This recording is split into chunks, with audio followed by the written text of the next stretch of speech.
Hello అందరికీ welcome to SS home foods. ఈరోజు వీడియోలో వెజ్ నూడిల్స్ని చైనీస్ స్టైల్లో ఎలా ప్రిపేర్ చేసుకోవాలో ఈ వీడియోలో చూపిస్తున్నా అండి. చాలా ఈజీ ప్రాసెస్, అలానే టేస్ట్ కూడా చాలా బాగుంటుంది. దీనికోసం ముందుగా స్టవ్ ఆన్ చేసి ఇలా ఒక బౌల్ను పెట్టుకొని పెద్ద గ్లాస్తో ఒక 2 గ్లాసెస్ వాటర్ని వేసుకోవాలి. ఇలా వాటర్ అనేది కాస్త హీట్ అయ్యాక ఇందులోకి 1/2 టేబుల్ స్పూన్ సాల్ట్, అలానే 1/2 టేబుల్ స్పూన్ ఆయిల్ వేసుకోవాలి. ఇక్కడ నూడిల్స్ అనేవి నేను 1/2 kg వరకు తీసుకుంటున్నానండి. అలా కాకపోతే మీరు వాటర్ అనేది నూడిల్స్ మునిగేంత వరకు అయినా వేసుకోవచ్చు.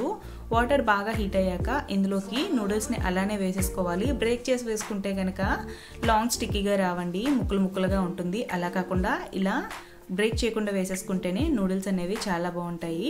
ఇలా ఆయిల్ వేసుకోవడం వల్ల మనకి నూడిల్స్ అనేవి కుక్ అయ్యేటప్పుడు దగ్గరగా మెత్తగా అయిపోకుండా విలువలుగా ఉంటాయండి. మనకి ఇక్కడ ఒక 5 నిమిషాల తర్వాత చూసుకుంటే కనుక నూడిల్స్ అనేవి ఇలా బ్రేక్ చేసుకుంటే వెంటనే సింపుల్గా ఇరిగిపోయేటట్టు ఉండాలండి. 80% వరకు కుక్ అయితే సరిపోతుంది. ఇప్పుడు వీటిని ఇలా జాలీలోకి తీసుకొని అందులో ఉన్న వాటర్ మొత్తాన్ని ఇలా ఒక స్ట్రైనర్లో వేసుకొని వడబోసుకోవాలండి. ఇప్పుడు ఇందులో కాస్త చల్లని నీళ్ళు వేసుకుంటూ నూడిల్స్ని ఇలా వడబోసుకొని వేరే ప్లేట్లోకి తీసుకోవాలి. ఇలా చేయడం వల్ల నూడిల్స్ అనేవి చాలా విలువలుగా ఉంటాయి. అలానే మనం కుక్ చేసుకునేటప్పుడు ఒకదానికొకటి అతుక్కొని మెత్తగా అయిపోవండి. వాటిని అలా పక్కన పెట్టుకున్నాక ఇప్పుడు స్టవ్ ఆన్ చేసి పాన్ పెట్టుకొని లో ఫ్లేమ్లోనే పెట్టుకొని ఒక 2 టేబుల్ స్పూన్ ఆయిల్ వేసుకోవాలి. ఇందులోకి తెల్లుల్ని సన్నంగా కట్ చేసుకుని వేసుకోవాలండి. ఇలా తెల్లుల్ని వేసుకున్నాక ఒకసారి ఇలా టాస్ చేసుకొని ఉల్లిపాయలు ఇంకా పచ్చిమిర్చిని కూడా వేసుకోవాలి. ఉల్లిపాయలు పచ్చిమిర్చిని కూడా వీలైనంత మట్టుగా సన్నంగానే కట్ చేసుకుని వేసుకోవాలి. ఇలా ఉల్లిపాయలు అనేవి మనం కంప్లీట్గా ఫ్రై కానివ్వకూడదండి. జస్ట్ సాఫ్ట్గా అయ్యేంత వరకు లో ఫ్లేమ్లో పెట్టుకొని ఒక 2-3 సార్లు ఇలాగా టాస్ చేసుకుంటే సరిపోతుంది. ఇప్పుడు ఇందులోకి వెజ్జెస్ని యాడ్ చేసుకుంటున్నాను. క్యాబేజ్, క్యారెట్, క్యాప్సికమ్ ఏవైనా ఉంటే కనుక వాటిని సన్నంగా ముక్కలు కట్ చేసుకొని ఇందులోకి యాడ్ చేసుకోవచ్చండి.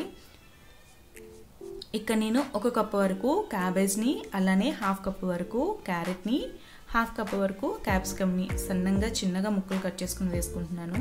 మీకు ఏ షేప్లో కావాలి అనుకుంటే ఆ షేప్లోనే వీలైనంత మట్టుగా పలుచగా కట్ చేసుకొని వేసుకోండి. ఇలా మొత్తంగా వెజ్జెస్ని వేసుకున్నాక వీటిని లో ఫ్లేమ్లోనే పెట్టుకొని ఒక 3-4 సార్లు ఇలా టాస్ చేసుకుంటే సరిపోతుందండి.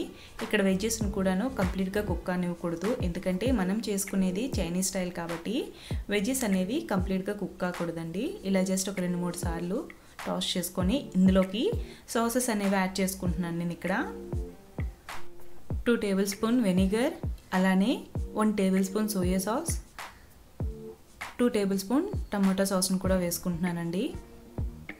మీకు కావాలి అనుకుంటే చిల్లీ సాస్ అయినా వేసుకోవచ్చు, బట్ నాకు ఇక్కడ పచ్చిమిర్చి కారం అనేది చాలండి, చాలా ఎక్కువైపోతుంది. ఇంకా లాస్ట్లో మనం పెప్పర్ని కూడా యాడ్ చేసుకుంటాం కాబట్టి సాల్ట్ని, కారాన్ని చూసుకొని వేసుకోవాలి. ఇలా మొత్తంగా సాసెస్ అన్నీ వేసుకున్నాక హై టు మీడియం ఫ్లేమ్లో పెట్టుకుంటూ ఒక 2-3 టైమ్స్ బాగా టాస్ చేసుకోవాలండి.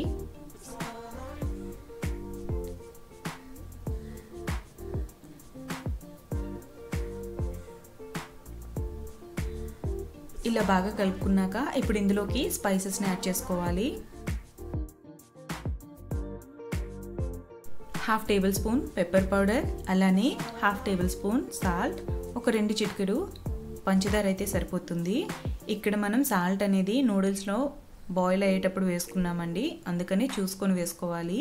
ఇంకా ఇక్కడ మనకి షుగర్ అనేది సాసెస్లో యాడ్ చేస్తుంటారు కాబట్టి ఒక 2 చిటికెలు అయితే సరిపోతుంది. లేదు అనుకుంటే షుగర్ని స్కిప్ చేసేసినా పర్లేదు. మీకు ఇంకా స్పైసీనెస్ కావాలి అనుకుంటే చిల్లీ ఫ్లేక్స్ ఉంటాయి కదా, అవైనా లేదంటే రెడ్ చిల్లీ సాస్నైనా యాడ్ చేసుకోవచ్చు. ఇలా మొత్తంగా ఒకసారి టాస్ చేసుకున్నాక లో ఫ్లేమ్లో పెట్టుకొని మనం ముందుగా బాయిల్ చేసి పక్కన పెట్టుకున్న నూడిల్స్ని కొద్దిగా ఇలా విడివిడిగా చేసుకుంటూ వేసుకోవాలి. వెంటనే ఒకేసారి వేసేస్తే ఉండలాగా ఉండిపోతుందండి. అలానే మనం టాస్ చేసుకునేటప్పుడు కట్ అయిపోతూ మొత్తంగా కూడాను అతుక్కుని ఉండిపోతుంది. అలా కాకుండా ఇలా విలువలుగా చేసుకొని నూడిల్స్ని కొద్దిగా వేసుకుంటూ లో ఫ్లేమ్లో పెట్టుకొని స్లోగా ఇలా టాస్ చేసుకోవాలి. ఇక్కడ నేను చూపించిన విధంగా ఇలా లో ఫ్లేమ్లో పెట్టుకొని నెమ్మదిగా ఇలా టాస్ చేసుకోవాలండి. ఇలా టాస్ చేసుకోవడం వల్ల మనం వేసుకున్న స్పైసెస్ ఇంకా సాసెస్ అనేవి ఈవెన్గా అబ్జర్వ్ అవుతుంది నూడిల్స్కి. ఇప్పుడు మొత్తంగా ఇలా కలిపేసుకున్నాక స్టవ్ ఆఫ్ చేసేసుకొని సర్వ్ చేసుకోవచ్చు. సర్వ్ చేసుకునేటప్పుడు స్ప్రింగ్ ఆనియన్స్ లేదా కొత్తిమీరని చిన్న ముక్కలుగా కట్ చేసుకొని సర్వ్ చేసుకుంటే చాలా టేస్టీగా ఉంటుంది. ఇంతే అండి, ఎంతో టేస్టీ చైనీస్ నూడిల్స్ రెడీ అయిపోయాయి. ఇలా కనుక ప్రిపేర్ చేసి పెడితే వెజీస్ అంటే ఇష్టం లేని వాళ్ళు కూడాను చాలా ఇష్టంగా నూడిల్స్ని తినేస్తారండి.